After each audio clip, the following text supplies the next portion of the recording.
ప్రార్థించి వేడుకొచ్చున్నాం తండ్రి, ఆమేన్. నా పేరు వినోద్ ఎలైజా. నేను ఆరాధన టీవీలో వాక్యం చెప్తా ఉంటాను.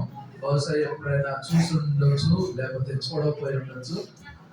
ఆదివారం పూట మధ్యాహ్నం 1 గంటకి నేను టీవీలో వాక్యం చెప్తా ఉంటాను. గంట సేపు వచ్చింది ఆరాధన టీవీలో. ఎప్పుడైనా వీలైతే చూడండి. జనరల్గా సేవకులు చూడలేరు, ఆ టైంలో చర్చెస్లో ఉంటారు. అందుకని సోమవారం పూట కూడా ఆరాధన టీవీ వాళ్ళు దాన్ని రీటెలికాస్ట్ చేస్తారు. అది కూడా సోమవారం పూట 3ంటికి వస్తుంది. కావాలంటే మీరు చూడొచ్చు. జనరల్గా అది కూడా చూడలేకపోతే యూట్యూబ్లో ఉంటుంది, అది కూడా చూడొచ్చు. అసలు ఇవన్నీ ఎందుకు అని అనుకుంటే చూడకుండా ఉండొచ్చు. అయితే ఈరోజు మేము ఉండేది హైదరాబాద్లో ఉంటాము. చిన్న బాబాయ్ గారు చాలా సార్లు మాకు ఫోన్ చేశారు. ఎట్లాగైనా రావాలి అని అంటే ఎట్లాగైనా వచ్చేసాం. మధ్యలో కోతులు చాలా ఉన్నాయి. మేము వచ్చేటప్పుడు నాకు ఒక డౌట్ వచ్చింది ఏంటంటే, సడన్గా టైర్ పంచర్ అయితే నేను దిగేవాడిని కాదు. నాకు కోతులన్నా కుక్కలన్నా భయం. పాములంటే ఒళ్ళు జాలుతరేస్తుంది. అటవీ ప్రాంతం అంటే ఇవన్నీ ఉంటాయని చాలా భయపడ్డాను. నేను ఒక్కడనే రాలేదు. ఇందాక ప్రార్థన చేసిన వారు మా తల్లి గారు, అలాగే మా ఆవిడ అక్కడ కూర్చుంది బయట, ఇప్పుడు బయటకు వెళ్ళిపోయింది. సో మా కుటుంబంతో మేము ఇక్కడికి వచ్చాము. నేను మీకు మీ భోజనానికి మధ్యలో నిలబడ్డాను. నేను నిలబడినంతసేపు మీరు భోజనం చేయలేరు, నేను కూర్చుంటే మీరు భోజనం చేయగలుగుతారు. కాబట్టి నేను త్వరగా ముగించడానికి, మీకు మీ భోజనానికి మధ్యలో నుండి త్వరగా అడ్డు తప్పుకోవటానికి నేను ప్రయత్నం చేస్తాను. ఈ వాక్యం దావీదు రాసిన కీర్తన. ఇది 132వ కీర్తన. ఇది చాలా అద్భుతమైన కీర్తన. దావీదు బైబిల్లో ఒక అద్భుతమైన వ్యక్తి. దావీదు బైబిల్లో చాలా మంది భక్తుల పేర్లు ఉన్నాయి. ఈ భక్తులందరిలో నాకు ఇష్టమైన భక్తుడు ఎవరు అని అడిగారు అనుకోండి, నేను మోషే అని చెప్తా. ఎందుకంటే దేవుడు మోషేతో ముఖాముఖిగా మాట్లాడేవాడు. ఒక స్నేహితుడు, ఒక మనుష్యుడు తన స్నేహితుడితో మాట్లాడినట్లు దేవుడు ముఖాముఖిగా ఫేస్ టు ఫేస్ దేవుడు మోషేతో మాట్లాడేవాడు. ఇశ్రాయేలీల దగ్గరికి వెళ్ళి మీకు మూల పురుషుడు ఎవరు అని అన్నాం అనుకోండి, వాళ్ళు అబ్రహాం అంటారు. మాకు మా తండ్రి అబ్రహాం అంటారు. ఇలా బైబిల్లో ఆది కాండం నుండి ప్రకటన గ్రంథం వరకే మనము బైబిల్ అంతా చదువుకుంటూ వెళ్తూ ఉంటుంటే అద్భుతమైన భక్తులు ఉన్నారు, చాలా అద్భుతమైన భక్తులు ఉన్నారు.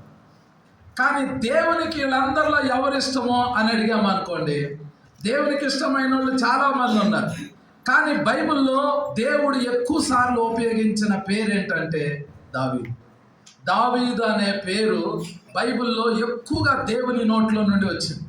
మోషే పేరు రాలా, అబ్రహాం పేరు రాలా, ఇసాక్ పేరు రాలా, ఇశ్రాయేలు పేరు రాలా. వీళ్ళందరికంటే కూడా దావీదు మంచోడు కాదు కదా ప్రభువా, దావీదు హత్య చేశాడు, వ్యభిచారం చేశాడు, అది చేశాడు, ఇది చేశాడు, ఆయన హిస్టరీ ఇలా ఉంది అలా ఉంది అని మనం అనినా, దావీదు జీవితాన్ని తీసుకెళ్ళి మోషే జీవితం పక్కన పెట్టి, మోషే మంచోడు కదా, లేకపోతే అబ్రహాం మంచోడు కదా, వాళ్ళ పేర్లు ఎందుకు ఎక్కువగా ఉచ్చరించలేదు అని అంటే అది మనకు తెలీదు. ఎందుకో దావీదు పేరంటే దేవుడు మాటి మాటికి దావీదు పేరుని ఉచ్చరించాడు. దావీదు కీర్తనకారుడు, కీర్తనలు రాశాడు. ఈ కీర్తనలో దావీదు తన హృదయంలో ఉన్న ఒక కోరిక దేవుని సన్నిధిలో పెట్టాడు.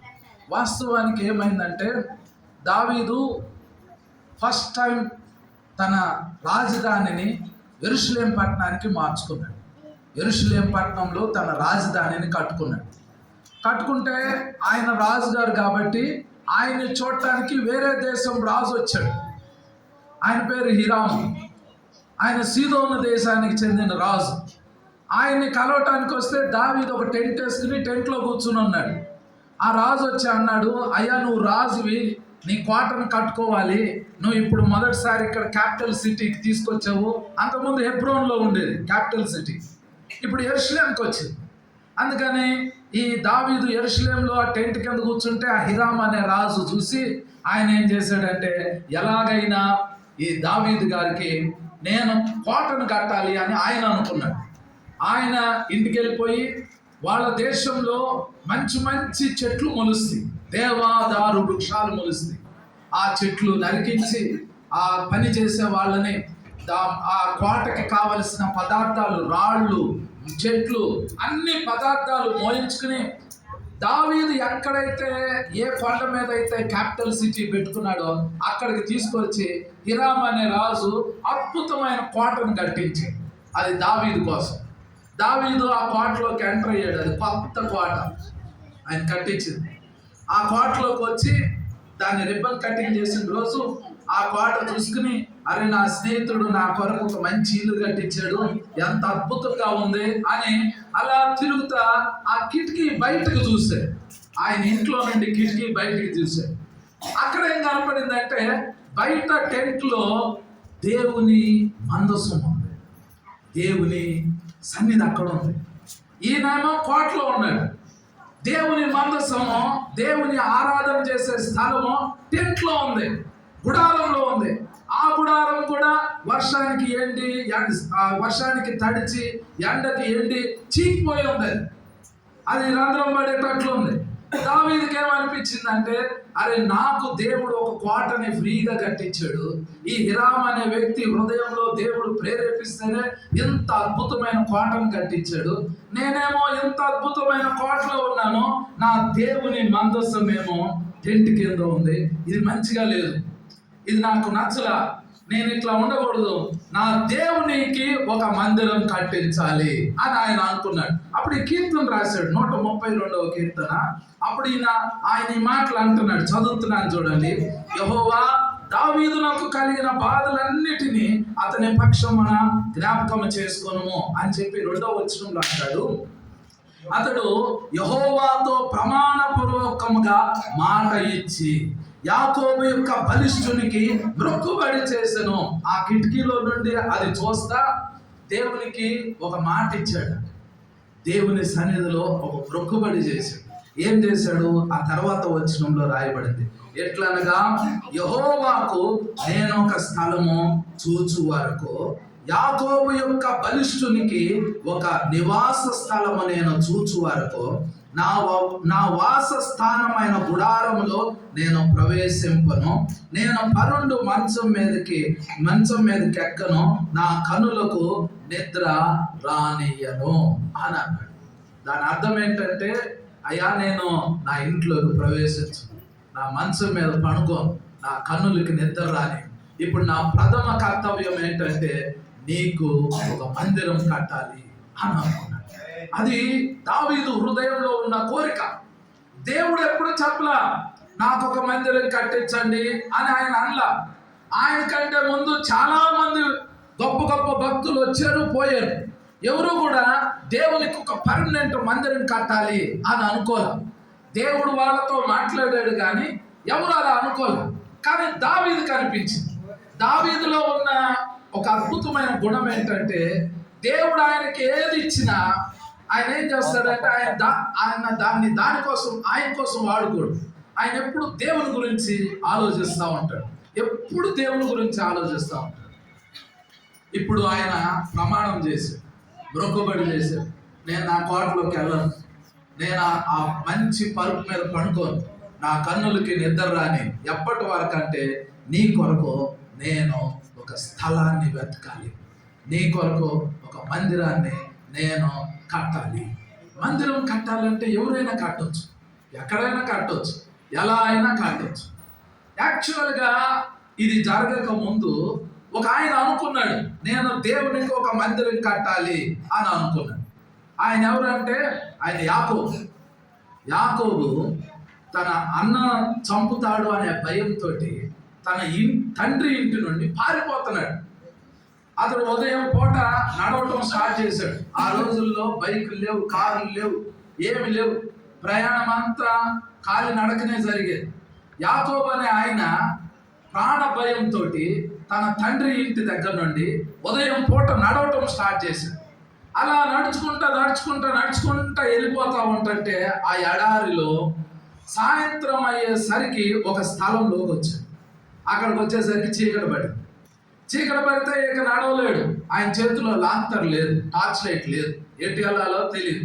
అందుకని ఆయన ఆ రాత్రి అక్కడ పడుకుందామా. పడుకునే ముందు అక్కడ అన్ని రాళ్ళు పరిచుంది. ఆ రాళ్లలో ఒక రాయి తీసి తల కింద పెట్టుకుని నిద్రపోయాడు. ఆయన గాఢ నిద్రలోకి వెళ్ళిన తర్వాత ఆయనకు ఒక కళ వచ్చింది. ఆ కళలో ఆకాశం తెరవబడి, ఆకాశంలో నుంచి ఒక నిచ్చెన భూమి మీదకు వేయబడి, ఆ నిచ్చెన మీద దేవదూతలు ఎక్కుతున్నారు, దిగుతున్నారు.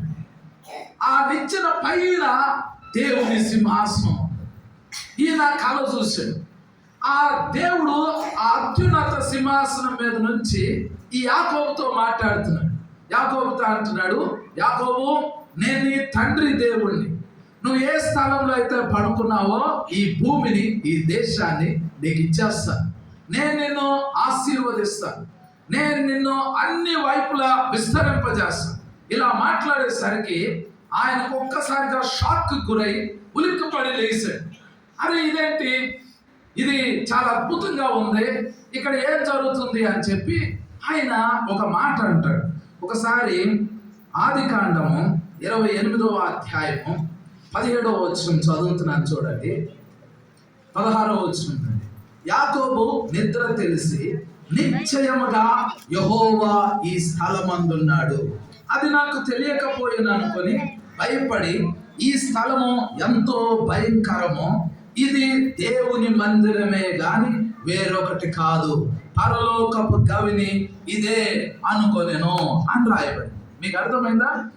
ఆయన నిద్రలో నుంచి ఉలిక్కిపడి లేచి ఆయన ఏమంటున్నాడంటే, ఇది చాలా భయంకరమైంది, ఈ రాయి, ఈ స్థలం ఉన్న చోటు దేవుని మందిరమే కానీ వేరొకటి కాదు. అంటే ఆయన ఉద్దేశం ఏంటంటే, ఇక్కడ దేవుడు ఉన్నాడు, ఈ స్థలము దేవుని మందిరంగా కట్టబడాలి, ఈ రాయి దేవుడు నివాసం ఉండే స్థలము అని చెప్పి ఆయన నిద్ర లేచిన తర్వాత ఆ రాయి మీద నూనె పోసి ఆయన ఏమంటాడంటే, నేను వెళ్తున్నాను ప్రభువా, నేను తిరిగి వచ్చిన తర్వాత ఇక్కడ నీ మందిరం కడతాను అని ఆ రాయి. ఇంతకీ అక్కడ నిద్రపోతే ఎందుకు పరలోకం తెరవబడింది? నేను అస్సాం అని ఒక రాష్ట్రం, అక్కడ ఒక ప్లేస్లో వాక్యం చెప్పడానికి వెళ్ళాను. అక్కడ చర్చ్ ఉంది, పాస్టర్ ఉండడు. అక్కడ ఏదో ఒక శోధన వస్తూ ఉంటుంది, పాస్టర్ గారు శోధనలో పడిపోతాడు. ఆ ఏరియా మొత్తం భయంకరమైన పాపం ఉంటుంది, పాస్టర్ గారు కూడా పాపంలో పడిపోతాడు. అక్కడ ఆ ఏరియాలో సేవ చేసే ప్రాంతంలో అక్కడికి వాక్యం చెప్పడానికి నేను వెళ్ళాను. ఆ రోజు మధ్యాహ్నం పూట బాగా అలసిపోయి చర్చిలో పడుకున్నాను. చర్చిలో పడుకుంటే జనరల్గా నాకున్న అభిప్రాయం ఏంటంటే, మంచి కళలు వస్తాయి. నేను గాఢ నిద్రలోకి వెళ్ళిన తర్వాత ఒక దెయ్యం వచ్చి టపామని నా మీద పడింది. అరే ఇదేంటి, దేవుని మందిరంలో దేవుని సన్నిధి ఉండాలి కానీ ఈ దెయ్యం వచ్చి నా మీద పడింది ఏంటి అని నాకు కొద్దిగా భయం వేసింది. ఇంకొక చర్చికి వెళ్ళాను.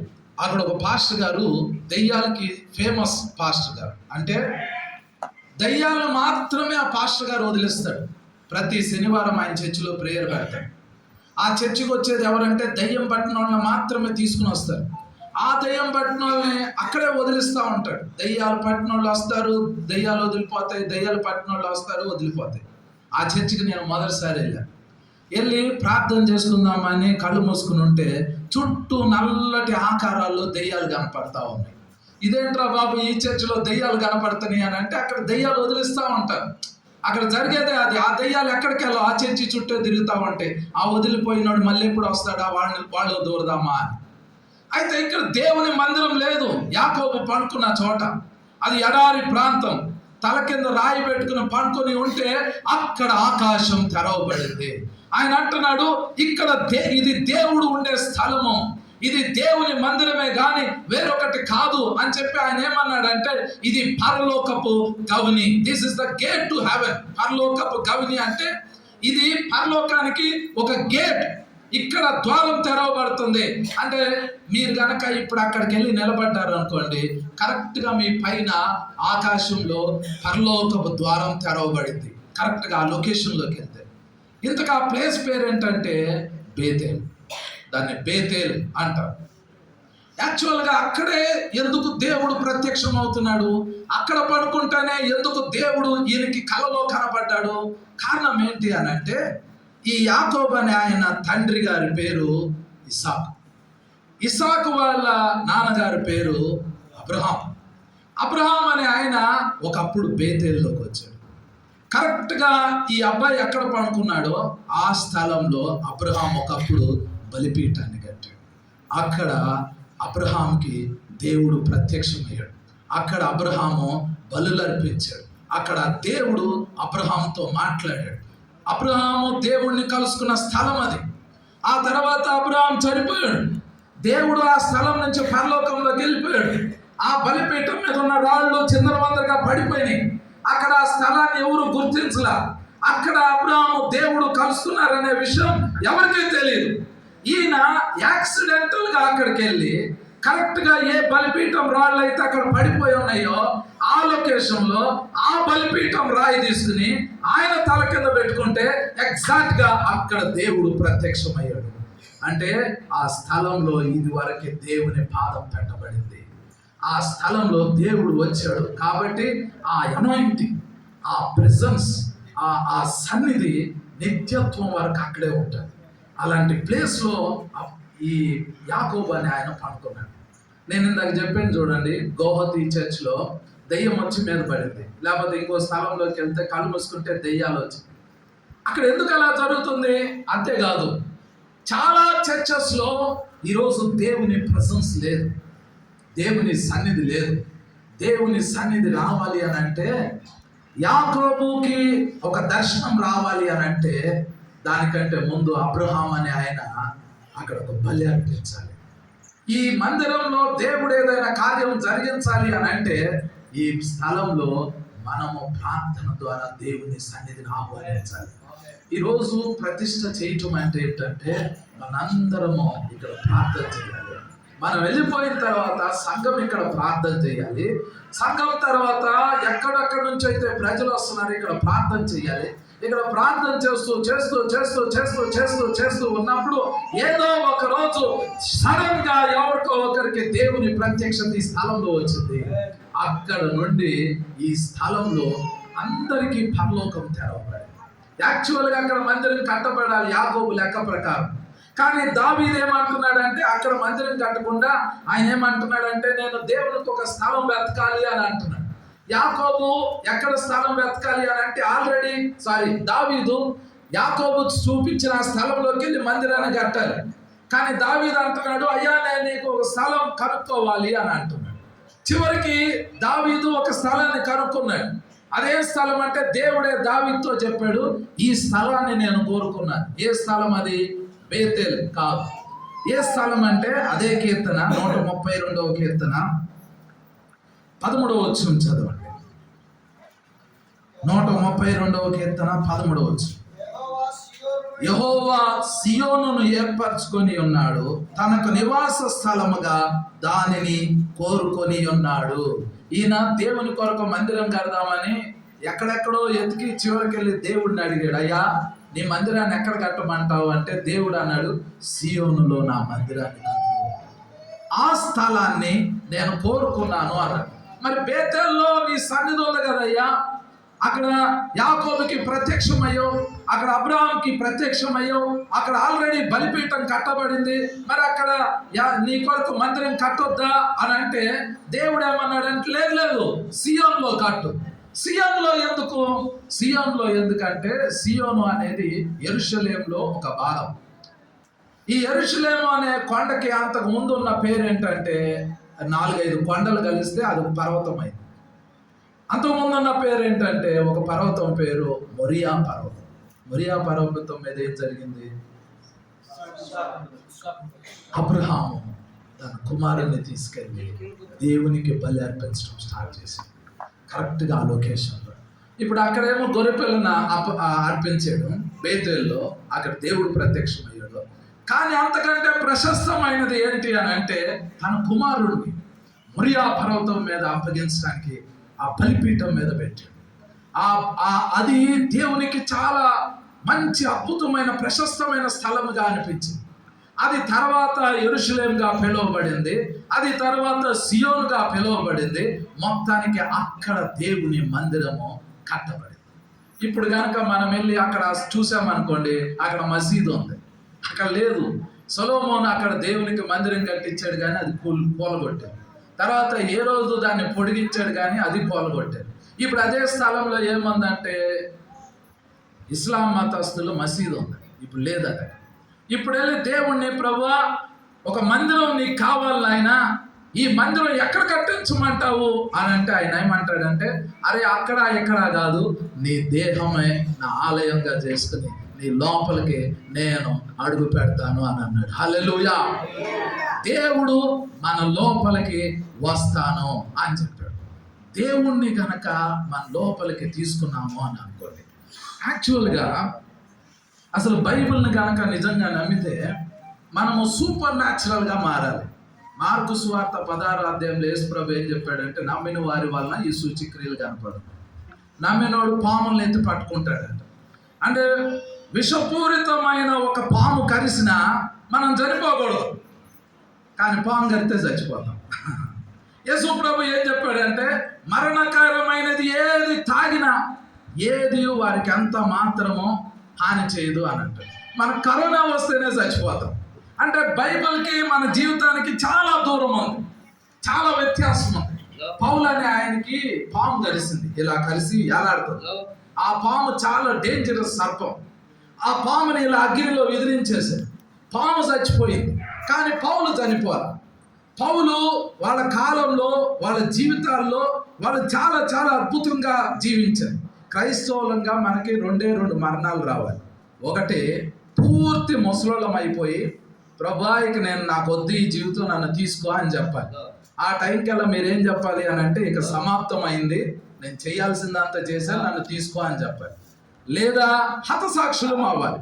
అంతేగాని హఠాత్ మరణాలు, యాక్సిడెంట్లు, తర్వాత పాట పాడతా టప్పుకొని కింద పడిపోయి గుండాకి చచ్చిపోవడం, ఇవన్నీ క్రిస్టియన్స్కి వచ్చే మరణాలు కాదు. ఈ కరెక్ట్ కాదు అసలు. మనకి కరెక్ట్గా జరగాల్సింది ఏంటి అని అంటే, ఒకటి, మీరు మీ ఇష్టపూర్వకంగానే చనిపోవాలి. ఎవరైనా తప్పు చేశారనుకోండి, ఉరిశిక్ష వేస్తే ఎవరు మాట్లాడుతున్నారు అన్నా, అయితే ఉరిశిక్ష వేశారనుకోండి, ఉరి తీసే టయానికి ఆడు చెయ్యరిగితే ఉరితీరు. తెలుసా మీకు? ఉరి తీసే టయానికి ఆ ఉరేసినోడికి టీబీ వచ్చింది అనుకోండి, ఆడికి ఉరితీయరు. ఉరి తీయాలి అని అంటే ఆడికి పూర్తి ఆరోగ్యం ఉన్న తర్వాతే ఆడికి ఉరి శిక్ష అమలు పరుస్తుంది. మనం కూడా చనిపోవాలి అని అంటే, చనిపోబోయే ముందు మీకు ఏముండాలి? పూర్తి ఆరోగ్యం ఉండాలి. ఆరోగ్యం ఉన్న తర్వాత మీ నోటితో ఏం చెప్పాలి అంటే, మంచి పోరాటము పోరాడి తిని నా పరుగు కడమొట్టించి తిని ఇక తీసుకో ప్రభువా అని అంటే, అప్పుడు దేవుడు మిమ్మల్ని తీసుకుంటాడు. లేదా దేవుడు మీకు చెప్పాలి, పలానా ఆగస్టు నెల 20వ తారీఖు ఇట్లా నేను తీసుకుంటున్నా అని చెప్పాలి. అప్పుడు మీరు దాన్ని అనౌన్స్ చేయాలి. ఇది క్రిస్టియన్ యొక్క డెత్. అలా జరగాలి అని అంటే దేవుడు మన దేహంలోకి రావాలి. దేవునికి ఇది ఒక ఆలయంగా చేయాలి. దేవుని ప్రెజెన్స్ కనుక మన మీద, మన లోపల ఉందనుకోండి, మనం విడిచి పడేసిన షర్టు కూడా కరోనా వచ్చినోడికి స్వస్థత తీసుకొచ్చింది. అలాంటివి జరిగినాయి. మనము ముక్కు తుడుచుకుని అవతల పడేసిన కర్చీఫ్ తోటి క్యాన్సర్లో స్వస్థత వస్తుంది. ఎప్పుడు? దేవుడు మన దేహం లోపలికి వస్తే. మీరు ఎప్పుడైనా మీ రూమ్లోకి వెళ్ళి, ప్రభువా నా దేహంలోకి రా ప్రభువా, నా దేహాన్ని నీకు అప్పగించాను, దీన్ని ఆలయంగా మార్చుకో ప్రభువా, నేను నీ కోసం ఎదురు చూస్తున్నా అని ఎప్పుడైనా ప్రార్థన చేశారా? చేయలే. చేసి చూడండి. చేసిన తర్వాత ఆయన వచ్చేదాకా వెయిట్ చేయండి. ఆయన వచ్చాడు అనే విషయం మీకు తెలిసింది. ఎవరు చెప్పాల్సిన అవసరం లేదు, మీరే చెప్తారు. దేవుడు వచ్చాడు, నా శరీరంలో ఉన్నాడు అని మీరు చెప్పగలుగుతారు. ఆ రోజు మీ ఆలయ ప్రతిష్ఠ అయినట్టు, మీ దేహానికి మీ ఆలయ ప్రతిష్ఠ అయినట్టు. ఏ రోజైతే దేవుడు ఒక ఆలయంలోకి వస్తాడో ఆ రోజు ఆలయ ప్రతిష్ఠ జరిగింది. మీ దేహం గనక ఆలయంగా మార్చి మీ దేవుడిని మీ ఆలయంలోకి తీసుకుంటే ఆ రోజు మీ ఆలయ ప్రతిష్ఠ అయింది.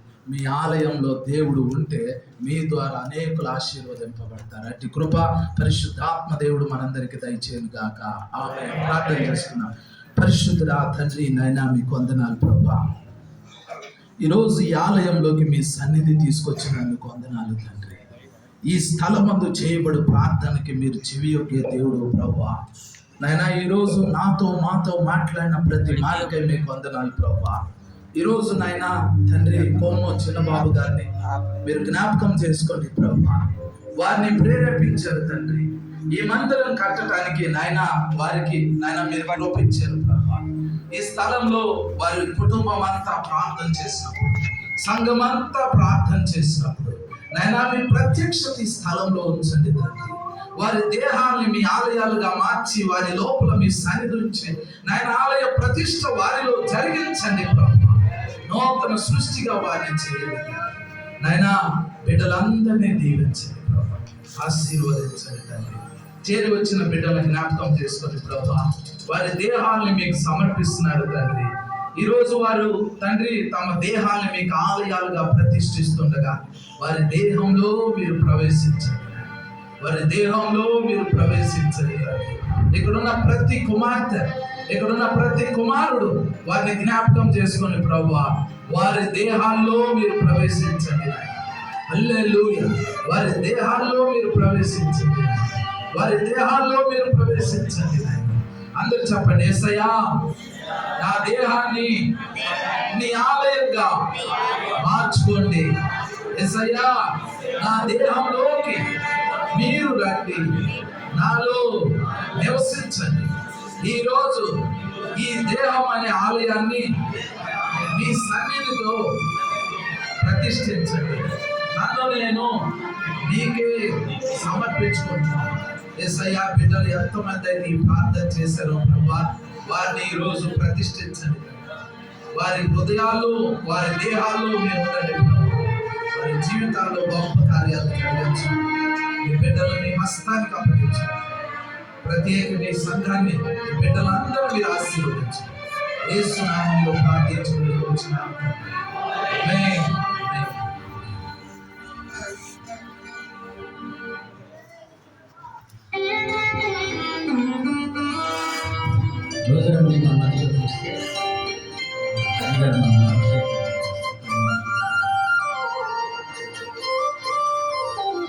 ఈ సంఘంలో పరిచర్యను ప్రారంభించబోతున్న చిన్నబాబు గారు వారి కుటుంబం ముందుకు వస్తే వారి మీద నూనె పోసి అందరం ప్రార్థన చేస్తాం. వారి మీద దేవుని అభిషేకం ఉండులాగున, వారు దేవుని పనిలో నిత్యత్వం వరకు కొనసాగులాగున అందరూ ప్రార్థన చేస్తాం. వారి మీద ఆయిల్ పోసి ప్రార్థన చేస్తాం. దయచేసి అందరూ వైపు చేతులు చాపండి, కళ్ళు మూసుకోండి. ఆయిల్ వేసి ఈ బిడ్డల మీద వారిని ప్రభు కొరకు ప్రతిష్ఠిస్తుండగా వారి దేహాలు ప్రభువుకి ఆలయాలుగా మార్చబడి వారు సంపూర్ణ పరిచర్య, దేవుని పరిచర్య కొరకు వారు ప్రతిష్ఠింపబడుతుండగా అందరం చేతులు చాపుదాం. పరలోకం వీరి మీద తెరవబడును గాక, దేవుని సన్నిధి వీరి మీద ఉండును గాక. ఈ రోజు నుండి దేవుని ప్రత్యక్షతలు వీరి కలుగును గాక. వీరి ద్వారా పరిచర్య గొప్ప ఉజ్జీవంగా జరగబడుగా అందరం ప్రార్థన చేస్తాం. పరిశుద్ధుడా తండ్రి, నాయనా మీకు వందనాలు ప్రభువా. యేసయ్యా మీకు వందనాలు తండ్రి. ఆత్మదేవా మీకు వందనాలు ప్రభువా. నాయనా ఈ రోజు నాయనా ఈ మందిర ప్రతిష్ట నాయనా నీ సన్నిధి ద్వారా జరిగించారు. అలాగే నీ కుమారుడు ప్రభువా చిన్నబాబు గారు నాయనా వారి సతీమణి నాయనా నీకు సమర్పించుకుంటుండగా వారి దేహాలను మీరు ప్రతిష్ఠించండి నాయనా. తండ్రి యొక్క కుమారుని యొక్క పరిశుద్ధాత్మ యొక్క నామంలో, తండ్రి యొక్క కుమారుని యొక్క పరిశుద్ధాత్మ యొక్క నామంలో ప్రభువా నాయనా నీ బిడ్డలను ప్రతిష్ఠిస్తుండగా ప్రభువా నాయనా నీ బిడ్డలను అభిషేకిస్తుండగా ప్రభువా తండ్రి ఈ దినము మొదలుకొని తండ్రి నాయనా నీ బిడ్డలు సంపూర్ణంగా సేవలో కొనసాగడానికి తండ్రి గొప్ప ఆశీర్వాదాలు ఉండడానికి ప్రభువా తలాంతులతోటి వరాలతోటి వీరిని దీవించండి తండ్రి. వీరి మీద పరలోకాన్ని తెరవని ప్రభువా. మేమందరం వీరి మీద చేతులు చాపుతున్నాం ప్రభువా. మేమందరం ఏకీభవిస్తున్నాం తండ్రి. నైనా నీ నామంలో ఏకీభవిస్తున్నాం ప్రభువా. నీ బిడ్డలు అభిషేకించండి నాయనా, నీ బిడ్డలు అభిషేకించండి తండ్రి. అయ్యా దావీదు తల మీద నూనె పోశారు ప్రభువా. నాటు నుండి యెహోవా ఆత్మ వారి మీదకి బలముగా వచ్చును అని రాయబడింది తండ్రి. ఈ రోజు నుండి ఈ కుటుంబం మీద, ఈ బిడ్డల మీద, ఈ పరిచర్య మీద నాయనా వీరి దేహాల మీద, ఈ సంఘం మీద నాయనా యెహోవా ఆత్మ తండ్రి మీ ఆత్మ వీరి మీద బలముగా వచ్చునుగా. వీరికి పరిచర్య ద్వారాలు తెరిచి గొప్ప అభిషేకంతో నింపి నడిపించండి తండ్రి. యొక్క కుమారుని యొక్క పరిశుద్ధాత్మ యొక్క నామంలో వీరిని మీకే ప్రతిష్ఠిస్తున్నాం తండ్రి. ఆమేన్, ఆమేన్, ఆమేన్. థ్యాంక్స్ అయ్యారు. ఈ రోజు నుండి ప్రభు కొరకు మీరు బలంగా వాడబడతారని మీరు కూడా ప్రార్థన చేయండి. అవకాశం ఇచ్చిన అయ్య గారికి నా ప్రత్యేకమైన తెలియజేస్తున్నాను. Thank you. ప్రైజ్ లార్డ్, దేవునికి స్తోత్రం. హల్లెలూయా. సమయం లేదు, అయ్యగారు 1 అవర్ మాట్లాడతారు.